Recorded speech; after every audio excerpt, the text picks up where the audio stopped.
અવાજ સંભળાય છે ને બાળકો? हाँ सर। Complete okay. તો લાસ્ટ આપણે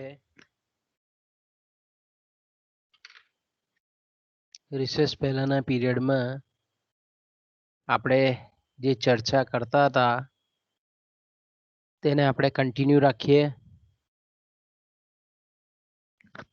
ઉદ્યોગની સ્થળ પસંદગી માટે જે જવાબદાર પરિબળો છે, અસર કરતા પરિબળો છે,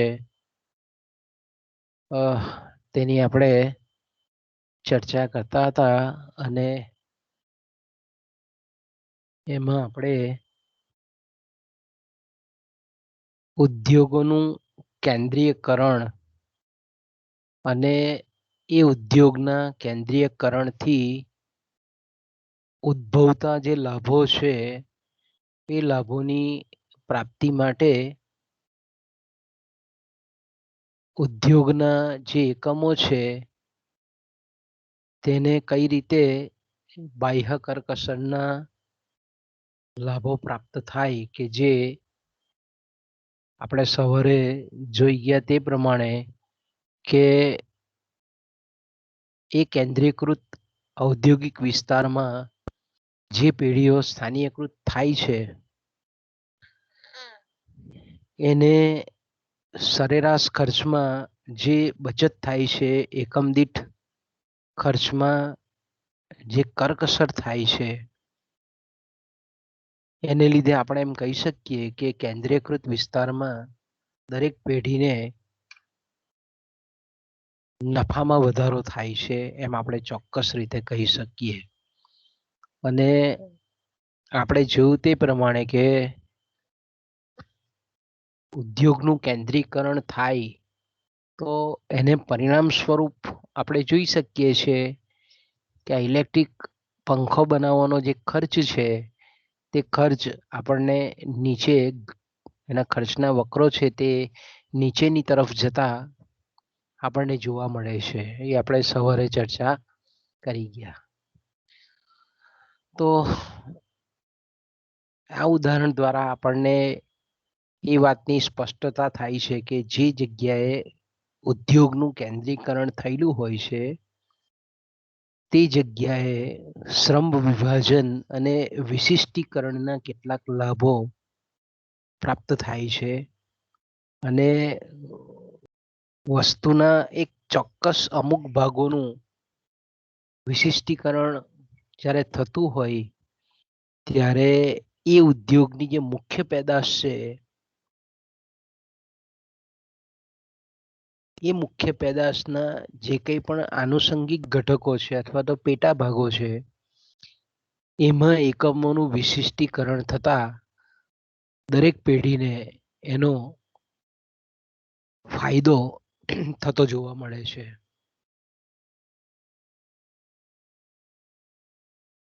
આપણે જોયું તે પ્રમાણે કે ઇલેક્ટ્રિક મોટર બનાવવામાં એ પેઢી જ્યારે આપણે એમ કહીએ કે પંખાની સાથે પોતાના જ એકમમાં જ્યારે મોટર બનાવતી હોય એના કરતા જે જગ્યાએ એ મોટરનું જ ઉત્પાદન થતું હોય એની પાસેથી જો એ ખરીદી કરી અને પછી પોતાની જે મુખ્ય પેદાશ છે ઇલેક્ટ્રિક પંખો એમાં જો એને એસેમ્બલ કરે તો આપણે એમ કહીએ કે એનો ઉત્પાદન ખર્ચ એ રીતે નીચો જતો આપણને જોવા મળે છે. તો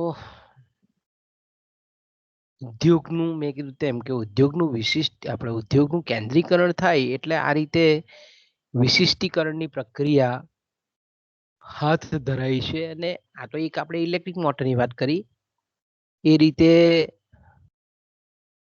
અન્ય જે ભાગો છે એમાં પણ આપણને વિશિષ્ટીકરણ થતું જોવા મળે છે. એનું કેપેસિટર છે કે પછી એની પંખાની પાંખો છે કે એમાં પણ આપણે એમ કહીએ કે એમાં પણ વિશિષ્ટીકરણ થાય છે. આપણે જોઈ શકીએ છીએ કે દાખલા તરીકે જે જગ્યાએ ઓટોમોબાઈલ ઉદ્યોગનું કેન્દ્રીયકરણ થયેલું હોય ત્યારે કોઈ પણ વેહિકલ બનાવવામાં જે વપરાતા છૂટા ભાગો છે એનું ત્યાં વિશિષ્ટીકરણ થાય અને મુખ્ય જે વસ્તુનું ઉત્પાદન થાય છે એ ઉત્પાદન કરતા જે એકમો છે તે મોટે ભાગે એ જે મુખ્ય વેહિકલમાં વપરાતા જે કંઈ પણ છૂટા ભાગો છે એ પોતે ન બનાવતા અન્ય પેઢીઓ કે જે વિશિષ્ટીકૃત થયેલી છે એની પાસેથી ખરીદતી જોવા મળે છે આપણને. તો આપણે એમ કહીએ કે આજે જે કંઈ પણ આપણે ચર્ચા કરી એને આપણે આ રીતે મુદ્દાસર પરીક્ષામાં આપણને પૂછાય છે કે ભાઈ કેન્દ્રીકરણના સ્થાનીયકરણના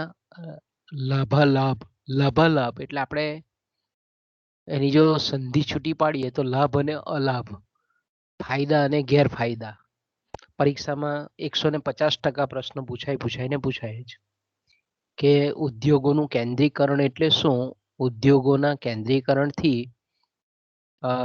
જે કંઈ પણ લાભો અને ગેરલાભો ઊભા થાય છે તેની વિગતે ચર્ચા કરો. ટૂંક નોંધમાં પણ પૂછાય. પરીક્ષામાં પેપર સેટર પ્રશ્ન જરાક જુદી રીતે પણ પૂછે કે ઉદ્યોગોનું સ્થાનીયકરણ શબ્દ વપરાય, ચોપડીમાં નથી પણ આપણે સ્થાનીયકરણ તો કે સ્થાનીયકરણ એટલે શું, એના ફાયદા અને ગેરફાયદાની વિગતે સમજૂતી આપો.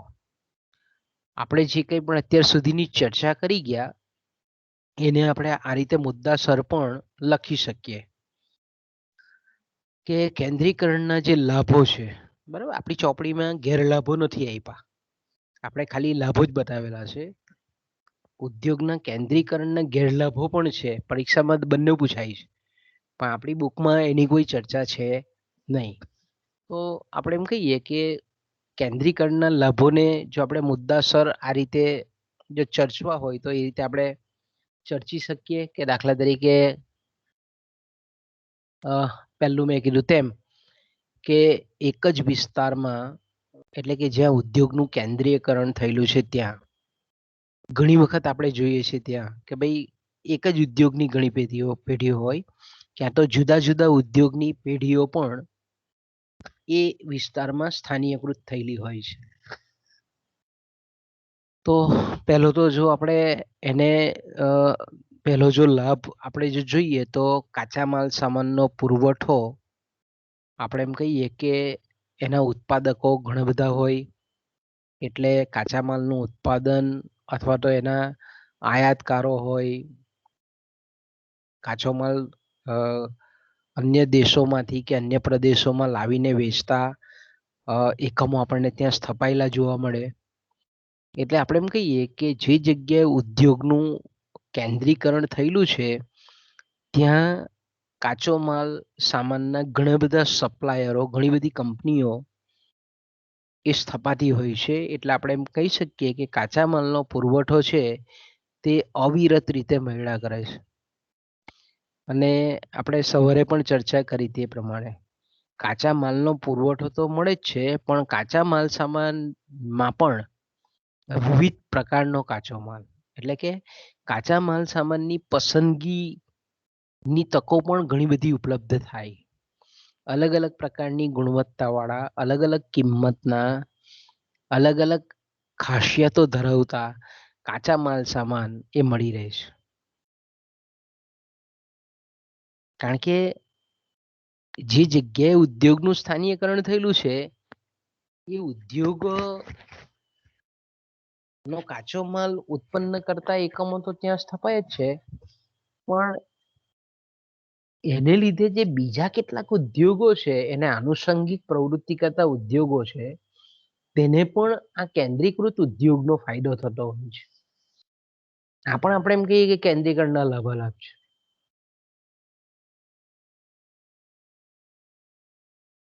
મેં કીધું તેમ કે જે જગ્યાએ ઉદ્યોગનું કેન્દ્રીકરણ થયેલું છે ત્યાં આપણે જોઈ શકીએ છીએ કે વાહન વ્યવહારના સાધનો એટલે કે વાહન વ્યવહાર ઉદ્યોગ છે કે સંદેશા વ્યવહારના સાધનો, એની સગવડો, સેવાઓ, અન્ય જે આપણે એમ કહીએ કે આનુષંગિક વસ્તુઓ અને સેવાઓ ના સપ્લાયરો પણ ત્યાં આપણને એ કેન્દ્રીયકૃત વિસ્તારમાં સ્થપાયેલા જોવા મળે. બીજું આપણે એમ કહીએ કે ઉદ્યોગનું જ્યાં કેન્દ્રીકરણ થયેલું છે એ જગ્યાએ વસ્તીના કેન્દ્રો ઊભા થતા હોય છે, શ્રમ દળો ઊભા થતા હોય છે, શ્રમિકો એ સ્થળે કે જ્યાં રોજગારીની તકો વિપુલ પ્રમાણમાં છે એવા સ્થળે એવા કેન્દ્રીયકૃત વિસ્તારમાં આકર્ષાય છે અને એને લીધે આપણે કહી શકીએ કે કુશળ શ્રમિકો જે છે તે અવિરત રીતે પૂરતા પ્રમાણમાં વર્તમાન વ્યાજબી પ્રવર્તમાન વળતર દરે એ પૂરતા પ્રમાણમાં મળી રહે છે. આપણે જોઈ શકીએ છીએ કે જ્યાં ઉદ્યોગનું કેન્દ્રીકરણ થયેલું છે ત્યાં આપણે જોઈએ છીએ કે સૌરાષ્ટ્રના મોટાભાગના ગામના આપણે કહીએ કે સૌરાષ્ટ્રના ગામોના ઘણા બધા હીરા ઉદ્યોગના કારીગરો સુરતમાં સ્થાયી થયેલા છે. ટેક્સટાઇલ ઉદ્યોગમાં જોઈએ તો આપણને ઓરિસ્સાના કેટલા જોવા મળે છે, યુપીના કેટલા જોવા મળે છે, બિહાર બાજુના કેટલા જોવા મળે છે.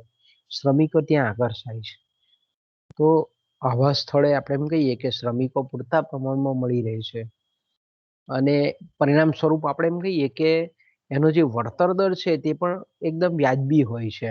એટલે ઉત્પાદન ખર્ચ પર એ પેઢીના માલિકોને ફાયદો થતો હોય છે. ઉત્પાદન ખર્ચ કારણ કે શ્રમિકો પૂરતા પ્રમાણમાં મળી રહે છે એટલે આપણે એમ કહી શકીએ કે વેતન દરો પણ વ્યાજબી ચૂકવવા પડે છે. એનો અસર આપણે એમ કહીએ કે ઉત્પાદન ખર્ચ પર એ થતી જોવા મળે છે.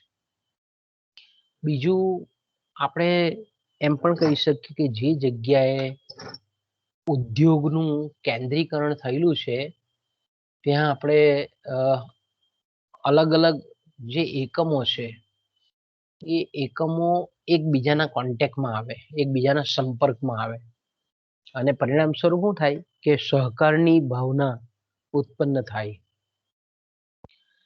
એટલે આપણે એમ કહી શકીએ કે એક જ ઉદ્યોગની ઘણી બધી પેઢીઓ આપણે એમ કહીએ કે હાથમાં હાથ મિલાવી અને સંશોધનમાં એ લોકો આગળ ધપે છે, આગળ વધે છે. બીજું આપણે એમ કહીએ કે પરસ્પર એકમોના સહકારને લીધે કાચો માલ અને આડપેદાશનો ઉપયોગ કરતા એકમોની પણ સ્થાપના એ વિસ્તારમાં આપણને થતી જોવા મળે છે. સંશોધન જ્યાં ઉદ્યોગનું કેન્દ્રીકરણ થયેલું છે ત્યાં આપણે એમ કહીએ કે પેઢીઓ એકબીજા સાથે ભેગી મળી અને આવી જે મેં કીધું તેમ કે એ ઉદ્યોગને જરૂરી એવી બધી બાબતો છે એનું માર્કેટિંગ હોય કે પછી એને માટેની જરૂરી નાણાકીય સાધનોની આવશ્યકતા હોય કે એની જે કંઈ પણ પેદાશ હોય તેનું ડિઝાઇનિંગને લગતું કામ હોય કે અન્ય કોઈ પણ આપણે એમ કહીએ કે રિસર્ચ અંગેનું કામ હોય તો એના માટે લોકો આગળ આવે છે. એટલે સહકારની ભાવનાને ઉત્તેજન મળે છે જ્યાં કેન્દ્રીયકરણ થયેલું છે ત્યાં. બીજું આપણે એમ કહી શકીએ કે જ્યાં ઉદ્યોગનું કેન્દ્રીકરણ થયેલું છે ત્યાં આ રીતે એ ઉદ્યોગને લગતી જે કંઈ પણ સંસ્થાઓ છે મહત્વની એ સંસ્થાઓ ઉદ્ભવે છે, એ સંસ્થાઓની સ્થાપના થાય છે. અમદાવાદમાં આપણે જોઈએ છીએ કે ભાઈ અમદાવાદ એક સમય એવો હતો કે જ્યાં સુતરાઉ કાપડ નું હબ હતું. એટલે ત્યાં આપણે એમ કહીએ કે અમદાવાદની આજુબાજુ વિસ્તારમાં કપાસની ખેતી બહુ થતી હતી અને ત્યાંનું અમદાવાદનું વાતાવરણ પણ એટલું સરસ હતું કે ભાઈ ત્યાં સુતરાઉ કાપડ ઉત્પાદન કરવામાં વધારે અનુકૂળતા હતી. તો ત્યાં આપણે જોઈ શકીએ કે કોટન કાપડનું કેન્દ્રીકરણ અમદાવાદમાં એક સમયમાં હતું. અત્યારે ઓછી થઈ ગઈ મિલો, પણ એક સમય હતો કે જ્યાં કોટન કાપડની મિલો ઘણી બધી હતી. દેશની નામાંકિત મિલો આપણને અમદાવાદમાં સ્થપાયેલી જોવા મળતી હતી. મફતલાલ છે, કેલિકો છે, આવી બધી ઘણી બધી મિલો હતી તે વખતે જે તે સમયે. તો કહેવાનો મારો મતલબ એ છે કે આ જે ઉદ્યોગો છે એના માટેની સહાયક એવી ઇન્સ્ટિટ્યુશનો, સંસ્થાઓ એ આપણને સ્થપાયેલી જોવા મળે. અમદાવાદની અટીરા છે, સુરતની મંત્રા છે, સુરતની બીજી સંતરા કરીને છે કે જે ટેક્સટાઇલ ક્ષેત્રમાં આપણે એમ કહીએ કે એક સારી સહાયક ભૂમિકા ભજવે છે. સુરતની ડાયમંડ ઇન્સ્ટિટ્યૂટ વગેરે આપણે સવારે ચર્ચા એની કરી ગયા છે. તો આ બધી કેવી છે? આ બધી સંસ્થાઓ કે જે ઉદ્યોગમાં જે પ્રકારની આવશ્યકતા છે, તો કે ભાઈ ડાયમંડ ઇન્સ્ટિટ્યૂટ છે, તો કે ભાઈ ડાયમંડ કેવી રીતે કાપવો, ડાયમંડ કેવી રીતે પેલ આપવો, ડાયમંડને કેવી રીતે પોલિશ કરવું, આ બધી ટ્રેનિંગ આપે.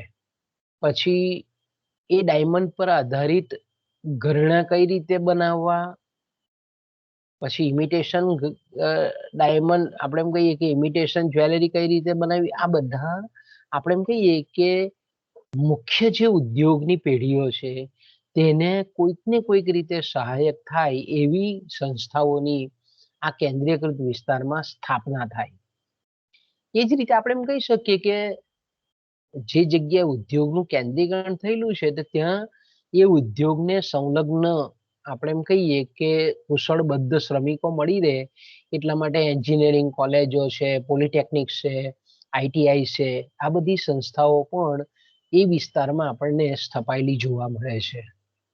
ઓકે, બીજું આપણે એમ કહીએ કે જે વિસ્તારમાં ઉદ્યોગોનું સ્થાનીયકરણ થયેલું હોય, કેન્દ્રીકરણ થયેલું હોય, અને એ વિસ્તારમાં મેં કીધું તેમ કે મુખ્ય ઉદ્યોગો તો ખરા જ, એની પેઢીઓ તો ખરી જ, પણ અન્ય ઉદ્યોગો પણ ત્યાં સ્થપાય છે. એટલે જેને આપણે એમ કહીએ ને કે બેંક છે, વાહન વ્યવહાર છે, વીમા કંપનીઓ છે, નાણાકીય સંસ્થાઓ છે, આ બધી સંસ્થાઓ પણ એ કેન્દ્રીયકૃત વિસ્તારમાં ઊભી થાય છે, સ્થપાય છે. પરિણામ સ્વરૂપ આપણે એમ કહીએ કે વેપાર વાણિજ્યની જે સહાયક સેવાઓ છે એનો પણ આ કેન્દ્રીયકૃત વિસ્તારમાં વિકાસ આપણને થતો જોવા મળે છે. અને એનો લાભ એ ઉદ્યોગની તમામ પેઢીઓને થાય છે કે ભાઈ નાણાકીય જરૂરિયાત હોય તો ધિરાણ આરામથી મળી જાય. વાહન વ્યવહારના સાધનો જેવા પ્રકારના જોઈતા હોય, 3 વ્હીલર ટેમ્પોથી માંડીને 150 પૈડાની ટ્રક પણ મળી જાય અને વેગન પણ મળી જાય, રેલવેનું સ્પેશિયલ વિશિષ્ટ વાહનો, આપણે એમ કહીએ કે પેટ્રોલિયમ છે કે કેમિકલ છે કે એસિડ છે કે આઈસ્ક્રીમ છે, આવી બધી વસ્તુઓ લઈ જનારા સ્પેશિયલ જે વાહનો છે એ વાહન વ્યવહારના સાધનો પણ ઉપલબ્ધ થાય છે.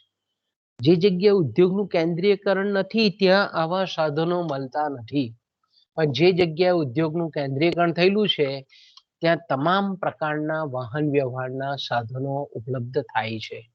ઇન્સ્યોરન્સ કંપનીઓ પણ એ ફેક્ટરીનો ઇન્સ્યોરન્સ હોય, ફેક્ટરીની અંદર કામ કરતા કર્મચારીઓ હોય કે કાચા માલનો ઇન્સ્યોરન્સ હોય, તમામ પ્રકારની આપણે એમ કહીએ કે સગવડ આપતી એક સુરક્ષા કવચ આપતી વીમા કંપનીઓની પણ સ્થાપના થાય. એચડીએફસી છે, આઈડીએફસી છે, આઈસીઆઈસીઆઈ છે, આવી આઈએફસીઆઈ છે, આવી જેટલી પણ નાણાકીય સંસ્થાઓ છે, આ તો ભારતની કીધું, આવી નાણાકીય સંસ્થાઓની સ્થાપના પણ આવા કેન્દ્રીયકૃત વિસ્તારમાં આપણને થતી જોવા મળે છે. એટલે આપણે એમ કહીએ કે આ બધાનો ફાયદો ઇવન હોટલો છે, રેસ્ટોરન્ટો છે, અને આપણે એમ કહીએ કે મનોરંજનના સાધનો છે, પછી આપણે સરકારી જેટલી પણ સુવિધા આપતી કચેરીઓ છે, વીજળીનો પુરવઠો પૂરતો મળી રહે છે, જે જગ્યાએ ઉદ્યોગનું કેન્દ્રીકરણ થયેલું છે ત્યાં બધી જ ફેસિલિટી એ વિસ્તારના એકમોને પ્રાપ્ત થાય છે. બીજું મેં કીધું તેમ કે ભાઈ આનુષંગિક જે પેદાશ છે, મુખ્ય પેદાશની સાથે એ ઉત્પન્ન કરતા ઉદ્યોગોનો વિકાસ પણ થાય છે. એ આડ પેદાશો કે આનુષંગિક પેદાશો કે વચગાળાની વસ્તુનો ઉપયોગ કરતી ઇન્ડસ્ટ્રી પણ એ કેન્દ્રીયકૃત વિસ્તારમાં સ્થાનીયકૃત થતી આપણને જોવા મળે છે. અલગ અલગ જે વસ્તુના છૂટક ભાગો બનાવતી પેઢીઓ પણ વિશિષ્ટીકરણ પામે છે. સવારે આપણે જોયું તે પ્રમાણે કે ઇલેક્ટ્રિક પંખાની સાથે ઇલેક્ટ્રિક મોટર બનાવતા એકમો પણ વિકસે છે. એ જ રીતે એ ઉદ્યોગમાં નીકળતો વેસ્ટનો ઉપયોગ કરતા ઉદ્યોગના એકમો પણ આપણને સ્થપાતા જોવા મળે છે. એટલે પૂરક ઉદ્યોગો, આનુષંગિક ઉદ્યોગો, સહાયક ઉદ્યોગો, સેવાકીય ઉદ્યોગો, વાણિજ્ય વિષયક વસ્તુઓ અને સેવાઓ આપતા એકમો પણ એ કેન્દ્રીયકૃત વિસ્તારમાં આપણને સ્થાનીયકૃત થતા જોવા મળે છે.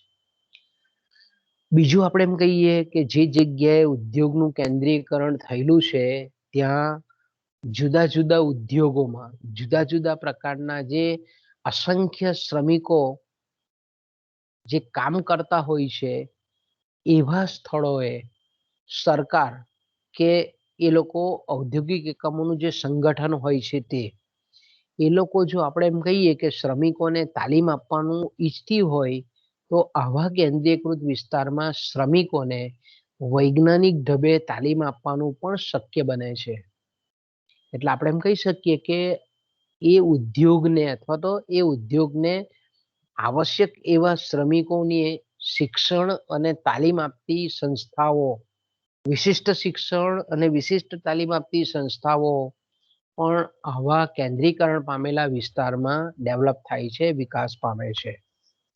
તો આનો ફાયદો આપણે એમ કહીએ ને કે અલ્ટિમેટલી એનો ફાયદો શું થાય કે ભાઈ આવી સંસ્થાઓ સ્થપાય અને એમાંથી સ્કિલ વાળા શ્રમિકો નીકળતા હોય, સ્કિલ વાળા એન્જિનિયરો નીકળતા હોય, ટર્નરો નીકળતા હોય, ફિટરો નીકળતા હોય, ઇલેક્ટ્રિશિયનો નીકળતા હોય, તો એનો લાભ એ દરેક ઉદ્યોગની પેઢીના એકમોને મળે છે, દરેક એકમોને મળે છે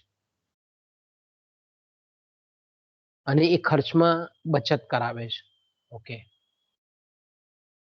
બીજું મેં કીધું તેમ કે જે જગ્યાએ ઉદ્યોગોનું કેન્દ્રીકરણ થાય છે, ઉદ્યોગોનો વિકાસ થાય છે અને પરિણામ સ્વરૂપ સમગ્ર આપણે એમ કહીએ કે આખા પ્રદેશનો જે આર્થિક વૃદ્ધિ અને આર્થિક વિકાસનો દર છે એ પણ ઝડપી બને છે.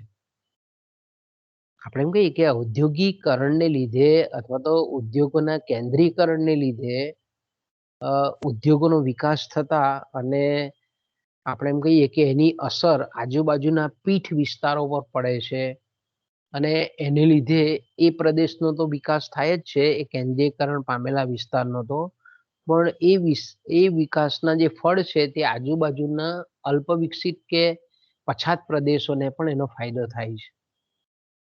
અને ઉદ્યોગનું કેન્દ્રીયકરણ જ્યાં થયેલું હોય ત્યાં નવા ને નવી આપણે એમ કહીએ કે ઔદ્યોગિક વસાહતો સ્થપાતી જાય છે અને એને લીધે રોજગારીની તકોમાં વધારો થાય છે, મૂડીરોકાણ વધે છે, ઉત્પાદન વધે છે, આવક વધે છે અને જ્યાં ઉદ્યોગનું કેન્દ્રીકરણ થયેલું છે ત્યાં આપણે એમ કહીએ કે લોકોની માથાદીઠ આવકમાં પણ વધારો થતો આપણને જોવા મળે છે. ઓકે, અને છેલ્લો જેને આપણે ફાયદો કહીએ છીએ તે એ છે જે જગ્યાએ ઉદ્યોગનું કેન્દ્રીયકરણ થયેલું છે ત્યાં એ ઉદ્યોગો માટેની જે જરૂરી સેવાઓ છે, જેમ કે એ ઉદ્યોગને સ્પર્શતી કેટલીક કન્સલ્ટન્સી આપણે એમ કહીએ કે સેવાઓ છે, વેરહાઉસિંગ છે એટલે મોટા મોટા ગોડાઉનો છે, બેન્કિંગ છે, નાણાકીય સંસ્થાઓ છે, વીમા છે, વાહન વ્યવહાર છે, સંદેશા વ્યવહાર છે, અમુક ચોક્કસ સાધનોના ટૂલ રૂમ છે, કોલ્ડ સ્ટોરેજો છે, અથવા તો અમુક આપણે એમ કહીએ કે મોટા મોટા જેને ભંડારો કહીએ છીએ, જેને આપણે ગોડાઉનો કહીએ છીએ, અને ટેકનિકલી જે જાણકાર આપણે એમ કહીએ કે શ્રમિકો છે, ટેકનિકલી આપણે એમ કહીએ કે મશીનોને રિપેર કરતી સંસ્થાઓ છે, એવી આપણે એમ કહીએ કે એવા કારીગરો છે, આ બધાની સરળ ઉપલબ્ધતા જે જગ્યાએ ઉદ્યોગનું કેન્દ્રીયકરણ થયેલું છે ત્યાં પ્રાપ્ત થાય છે અને એની અલ્ટિમેટલી અસર, અંતિમ અસર એ પેઢીઓના ઉત્પાદન ખર્ચમાં આપણને ઘટાડાના સ્વરૂપમાં જોવા મળે છે. ઓકે, તો આ તો આપણે સવારે જે ચર્ચા કરી ગયેલી છે એમાં મોટાભાગની વસ્તુ આવી જાય છે. હવે જે નથી તે કે ભાઈ ઉદ્યોગના કેન્દ્રીયકરણના જે રીતે ફાયદા છે એ રીતે એના કેટલાક ગેરલાભો પણ છે, ગેરફાયદા પણ છે. તો આપણે જાણીએ છીએ તે પ્રમાણે કે ભાઈ ઉદ્યોગનું જે કેન્દ્રીકરણ છે તે કઈ નિરપેક્ષ શુદ્ધ આશીર્વાદ જ નથી, પણ કેટલાક અભિશાપ પણ છે, એના દૂષણો પણ છે, જે એને આપણે એના ગેરફાયદાઓ કહીએ છીએ. ઓકે, તો કેન્દ્રીકરણનો પહેલો ગેરફાયદો આપણે એમ કહીએ કે એક જ વિસ્તારમાં, બરાબર, જેને આપણે ઉદ્યોગનું કેન્દ્રીયકરણ કહીએ છીએ, એ એક જ વિસ્તારમાં જુદા જુદા ઉદ્યોગો સ્થાનીયકૃત થતા હોવાને કારણે શ્રમિકો માટે આપણે એમ કહીએ કે રોજગારીની તકો ઘણી બધી વધી જાય છે. ઓકે, એટલે આપણે એમ કહીએ કે શ્રમિકોને રોજગારીની તકો વિપુલ પ્રમાણમાં ઉપલબ્ધ થતી હોય છે, એટલે એક ઉદ્યોગમાંથી બીજા ઉદ્યોગમાં જવા માટેના શ્રમિકોને પૂરતા આકર્ષણો હોય છે, અને જેવી શ્રમિકોને સારી તક મળે એટલી બીજા એકમોમાં એ સતત નોકરીઓ બદલતા રહે છે. એટલે જે જગ્યાએ ઉદ્યોગનું કેન્દ્રીયકરણ થયેલું છે ત્યાં શ્રમનો નિયમિત પુરવઠાની જગ્યાએ શ્રમિકોની ગતિશીલતા અને ફેરબદલીનો દર વધે છે. અને આવા વિપરીત સંજોગોમાં આપણે એમ કહીએ કે જેને સ્થિર શ્રમિક વર્ગ અથવા શ્રમદળ કહીએ છીએ, એવો સ્થિર મજૂર વર્ગ શ્રમદળ ઊભો કરવામાં બહુ જબરજસ્ત તકલીફો પડે છે.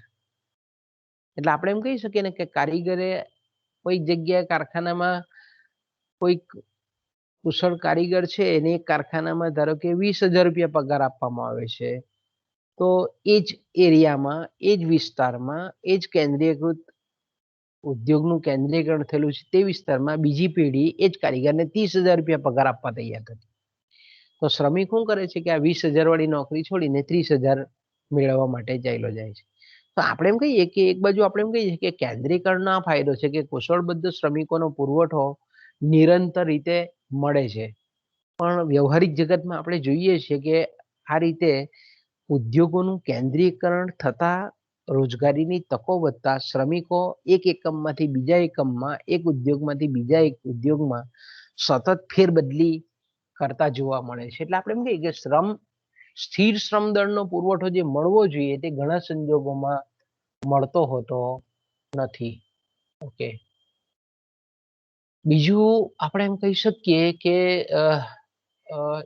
એક જગ્યાએ ઉદ્યોગોનું સ્થાનીયકરણ થવાને લીધે, બરાબર છે, એક જ જગ્યાએ આપણે એમ કહીએ કે ઘણા બધા ઉદ્યોગની ઘણી બધી પેઢીઓ સ્થાનીયકૃત થઈ જાય, એટલે પહેલું તો જમીન એ બહુ મહત્વનું ઉત્પાદનનું સાધન છે, એટલે જમીનની માંગ જબરજસ્ત વધે, અને ઉદ્યોગનું કેન્દ્રીયકરણ થાય એટલે ઔદ્યોગિકરણ અને શહેરીકરણ આ બે એક જ સિક્કાની બે બાજુ છે. એટલે આપણે એમ કહી શકીએ કે કેન્દ્રીયકૃત વિસ્તારમાં મકાનોની માંગમાં વધારો થાય, જે દરે માંગમાં વધારો થાય એ દરે એ કેન્દ્રીયકૃત વિસ્તારની મર્યાદિત જમીનને લીધે રહેઠાણની સમસ્યા, હાઉસિંગની સમસ્યા એકદમ તીવ્ર બને, અને ઝૂંપડપટ્ટીઓનો વિકાસ થતો આપણને જોવા મળે છે. એટલે જ્યાં ઔદ્યોગિકરણ થયેલું છે ત્યાં આપણને આપણે એમ કહીએ ને કે ઝૂંપડપટ્ટીઓનો વિકાસ થતો આપણને જોવા મળે છે.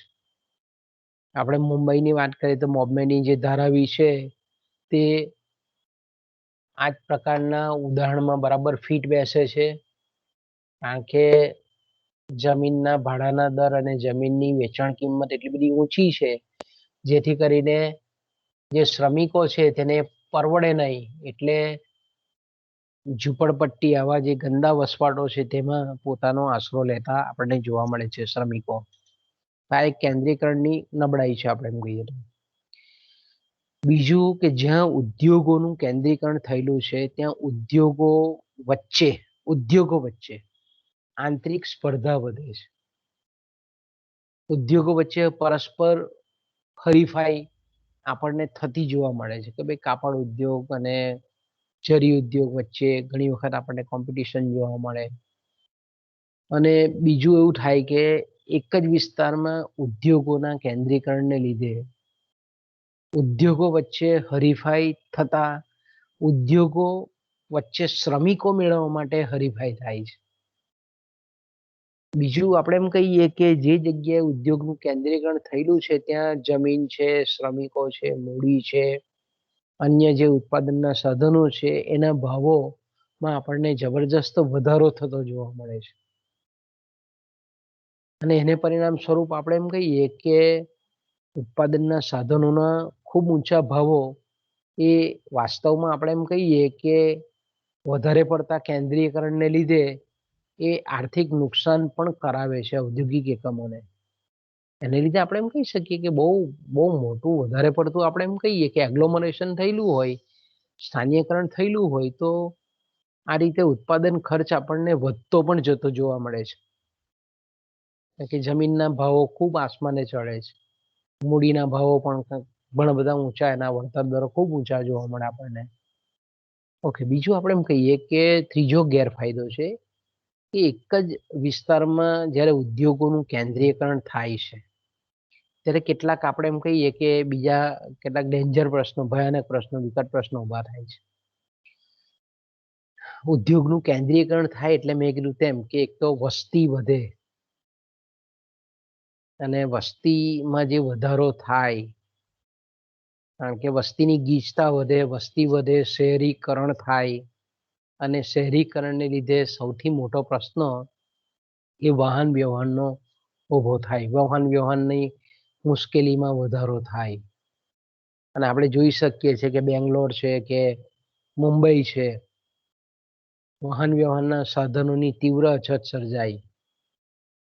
એટલે આપણે એમ કહી શકીએ કે વાહન વ્યવહારના સાધનોને, એટલે આપણે એમ કહીએ કે ઘરથી તે માંડીને પોતાના એકમ સુધી પહોંચવા માટે જ 3 થી 4 કલાકનો જેટલો સમય એ શ્રમિકોનો ખર્ચાઈ જતો હોય છે. પરિણામે ઉત્પાદકતા એટલી ઓછી થાય છે. એટલે જ્યાં જોવું તો આપણને ગીચ વાહન વ્યવહાર આપણને થતો જોવા મળે છે, જે જગ્યાએ ઉદ્યોગનું કેન્દ્રીયકરણ થયેલું છે ત્યાં. ઉત્પાદનના સાધન તરીકે મેં કીધું તેમ કે જમીનના ભાવો ખૂબ વધે છે. આવા વિસ્તારમાં જે સ્થાનિક સ્વરાજની સંસ્થાઓ દ્વારા લેવામાં આવતા જે કરવેરાઓ છે એનું પ્રમાણ પણ ખૂબ ઊંચું હોય છે.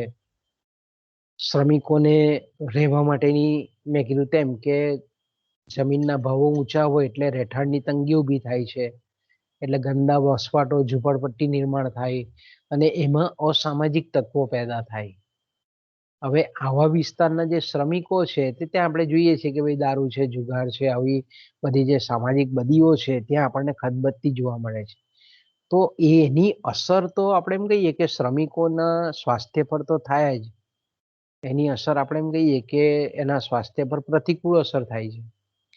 પણ સાથે સાથે આપણે એમ કહીએ કે શહેરનું જે આપણે એમ કહીએ કે આમ જે જીવન છે, જે શહેરની મોટા ભાગની વસ્તીને પણ એની અસર થાય. આપણે એમ કહીએ કે સ્લમ જે વિસ્તાર છે એના કારીગરોના સ્વાસ્થ્ય પર તો એની અસર થાય ને થાય જ, એની ઉત્પાદકતા પણ થાય, પણ એની પ્રતિકૂળ અસર એ શહેરોની મોટાભાગની વસ્તીને પણ અસર કરતા નીવડે છે. બીજું આપણે એમ કહીએ કે જે જગ્યાએ ઉદ્યોગનું કેન્દ્રીયકરણ થયેલું છે એ વિસ્તારમાં મોટાભાગના શ્રમિકો છે તે એનું મૂળ વતન જુદી જગ્યાએ હોય. આપણે એમ કહીએ ને કે આપણે રિયલ જગતમાં જોઈએ તો યુપી, બિહાર અને ઓરિસ્સાથી ઘણા બધા શ્રમિકો ગુજરાતના અલગ અલગ શહેરોમાં જ્યાં ઉદ્યોગનું કેન્દ્રીયકરણ થયેલું છે ત્યાં આવતા આપણને જોવા મળે. હવે શ્રમિકો મોટે ભાગે એકલા હોય, એનું ફેમિલી પોતાના મૂળ વતનમાં રહેતું હોય, એટલે અહીંયા જેટલા શ્રમિકો રહેતા હોય છે એ લોકો સામાજિક બદીઓનો આપણને ભોગ બનતા જોવા મળે છે.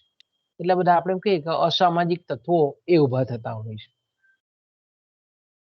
બીજું મેં કીધું તેમ કે જ્યાં ઉદ્યોગનું કેન્દ્રીયકરણ વધુ થયેલું હોય ત્યાં ટ્રાફિકની સમસ્યા હોય, પછી જે કંઈ પણ આપણે એમ કહીએ કે વસ્તી દીઠ અથવા તો જનસંખ્યા પ્રમાણે જે વાહન વ્યવહારના સાધનોની જે ઉપલબ્ધતા જોઈએ છે તે નહીં હોય, અને એનું પરિણામ સ્વરૂપ આપણે એમ કહીએ કે શ્રમિકોનો જે ઉત્પાદનનો જે સમય છે ઉત્પાદન કરવાનો, એનો મોટાભાગનો સમયનો બગાડ એ શ્રમિકની અવર જવર કરવામાં જ પૂરો થાય છે. આપણે મુંબઈમાં જોઈએ છીએ કે ભાઈ એક છેડેથી બીજા છેડે 11 વાગે ઓફિસે પહોંચવાનું તો ઘરેથી 7 વાગે નીકળવું પડે ટિફિન લઈને, એટલે ઘરવાળાએ 4 વાગે ઉઠવું પડે, ત્યારે 7 વાગે ટિફિન થાય અને 7 વાગે નીકળે તો માણસ 10-11 વાગે એની ઓફિસે પહોંચે, કારખાને પહોંચે એના. તો કે શ્રમિકનો સમય, અવર જવરનો સમય ખૂબ બગડતો હોય છે.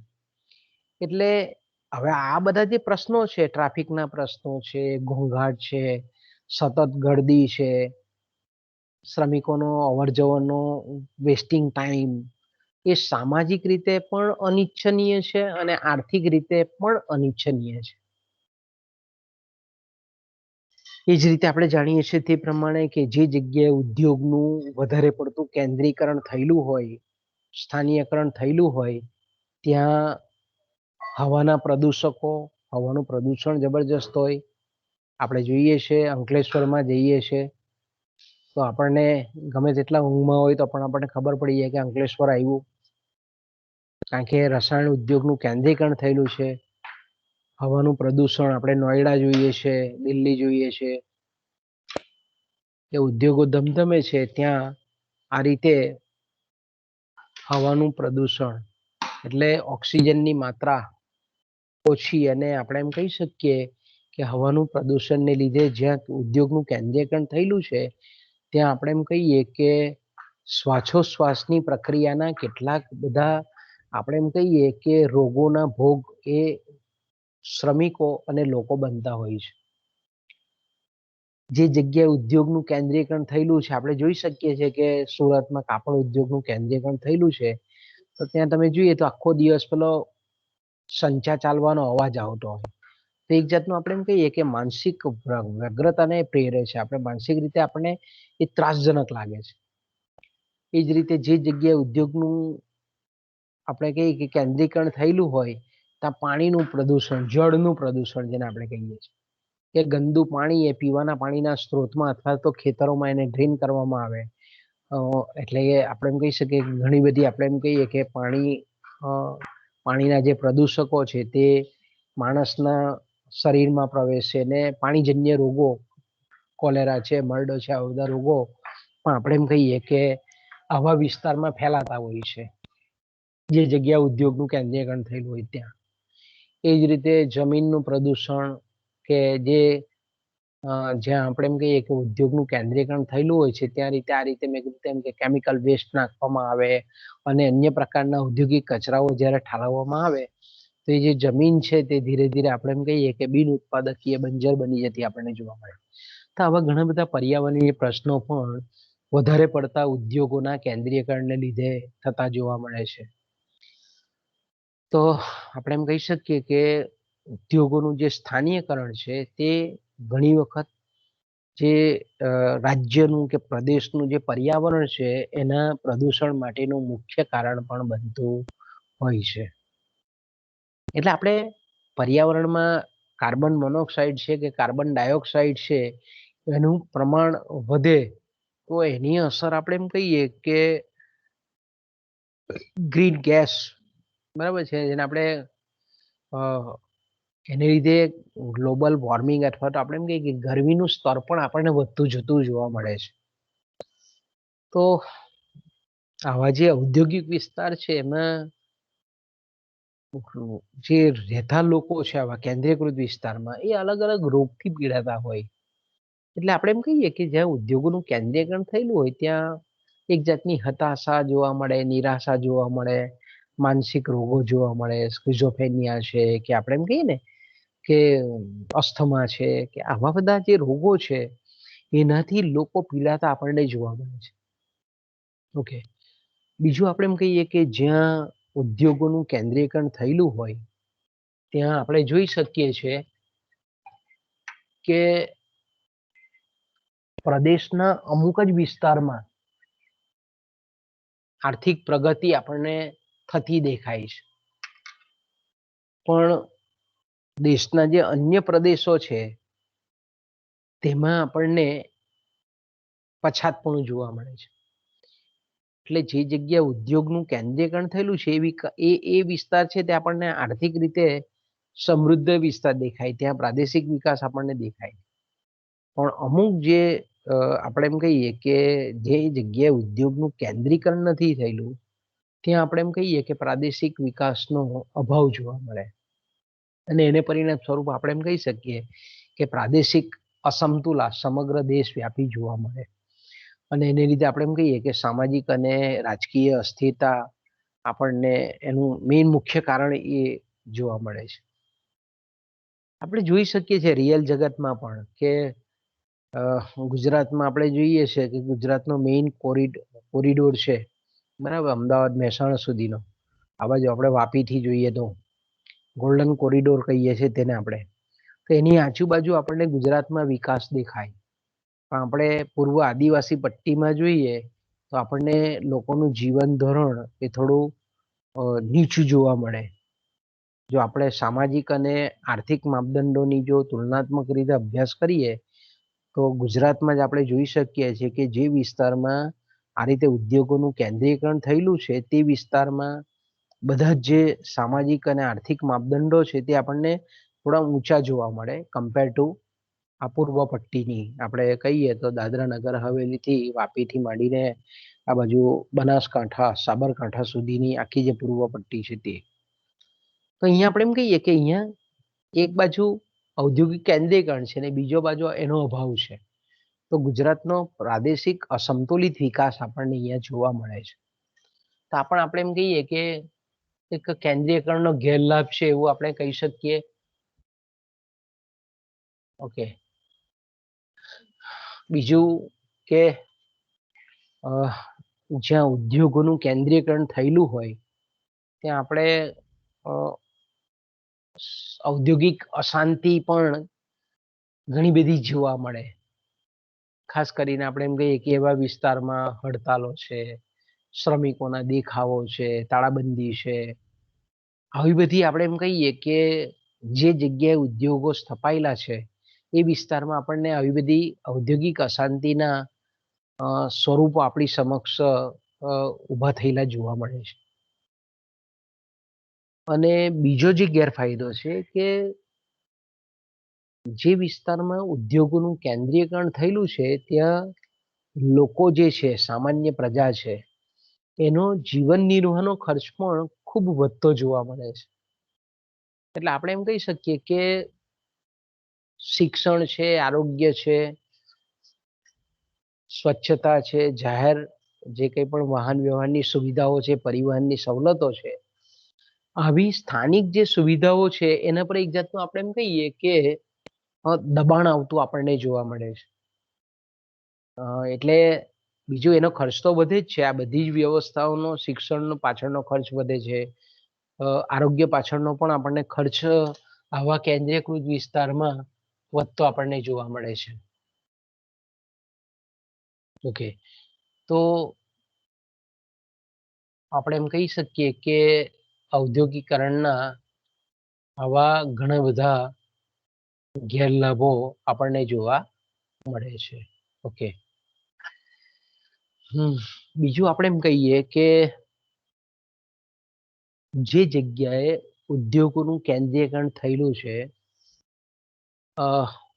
તે વિસ્તારમાં બરાબર, એટલે કે અમુક વિસ્તારમાં ઉદ્યોગો આપણને વિકાસતા જોવા મળે, જ્યારે અન્ય વિસ્તારો એવા છે કે જ્યાં ઔદ્યોગિક રીતે પછાત પણ જોવા મળે. એટલે દેશમાં આપણે એમ કહી શકીએ કે અસમતોલ આર્થિક વિકાસ ઉદ્ભવે. એટલે આર્થિક અસમાનતા આપણને પ્રદેશ કક્ષાએ જોવા મળે.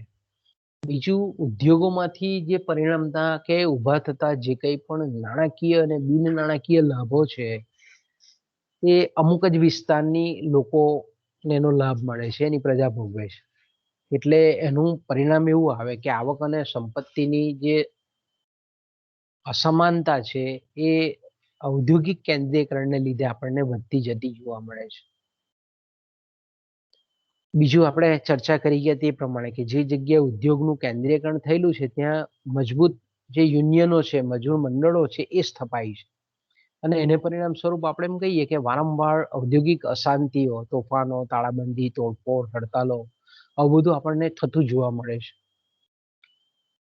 બીજું, સેકન્ડ વર્લ્ડ વોર દરમિયાન આપણને એક અનુભૂતિ એવી પણ થયેલી હતી બીજા વિશ્વયુદ્ધ દરમિયાન 1939 થી 45 દરમિયાન કે તે વખતે જ્યારે એક બાજુ જર્મની હતું ને બીજી બાજુ ઇંગ્લેન્ડ હતું, ત્યારે જર્મનીના હિટલરે એના લશ્કરી અધિકારીઓને અને એના આપણે એમ કહીએ કે એના જે સેનાપતિઓ હતા તે લોકોને એવો સંદેશો પણ આપેલો હતો કે ભાઈ ઇંગ્લેન્ડને જો આપણે હરાવવું હોય તો ઇંગ્લેન્ડના જે કંઈ પણ કેન્દ્રીયકૃત ઉદ્યોગોના કેન્દ્રીયકૃત વિસ્તારો છે એને જો છિન્ન ભિન્ન કરી નાખવામાં આવે તો ઇંગ્લેન્ડની આર્થિક કમર તૂટી જાય.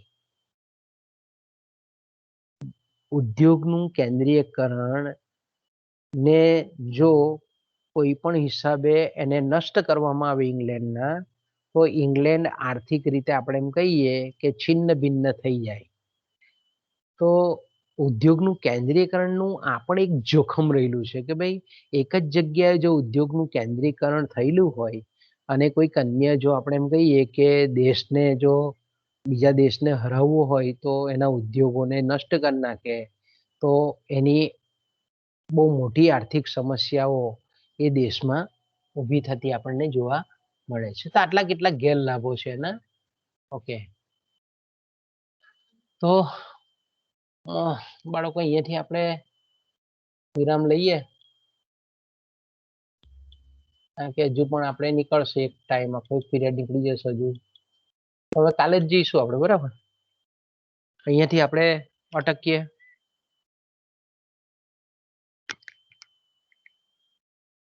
બોલો મયંક. હા સર. અટકીએ અહીંયાથી, બરાબર ને? હા. મેડમે કેટલા લીધા પીરિયડ આજે? એક જ. ઓકે, સારું સારું, ચાલો.